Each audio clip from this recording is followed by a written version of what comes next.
relationship between PSTA and Forward Pinellas has really grown over the years. A lot of that has to do with the personalities that we have at our agencies. As we've grown and changed and they've changed staff, we've really come together as a community, wanting to make the most of our relationship and our ability to make things better. It's been a fantastic experience to work with Forward Pinellas over the last few years in particular. They've been really helpful in helping us align state and federal dollars with our city's transportation priorities. You know, the collaboration between Largo and Forward Pinellas ensures that we are working hard to address improving the quality of life for our community.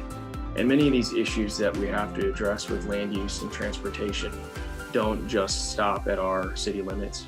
Forward Pinellas is there to bring the different groups together because just like in the Gateway study, it involved Pinellas Park and Largo and St. Pete and unincorporated Pinellas and the Department of Transportation and PSTA, and all of those partners were put together to collaborate and come up with good ideas and bounce things off of each other. I don't think that we would have been able to launch the region's first bus rapid transit project without the help of Forward Pinellas.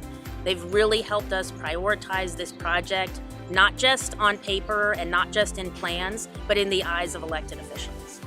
They were key in our Largo Tri-City Special Area Plan, helping us come up with a vision, goals, and objectives that not only reflect Largo's future, but Largo as a part of the larger Central Pinellas area.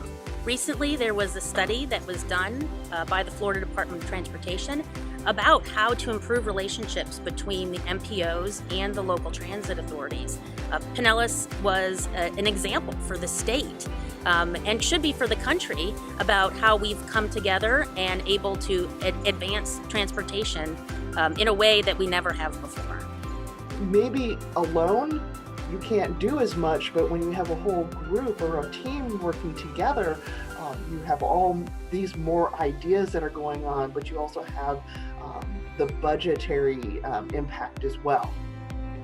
I think the whole county has realized the value of the MPO in a much greater way over the last few years, understanding what the responsibilities of the MPO are and how they play a federal role even in a local area.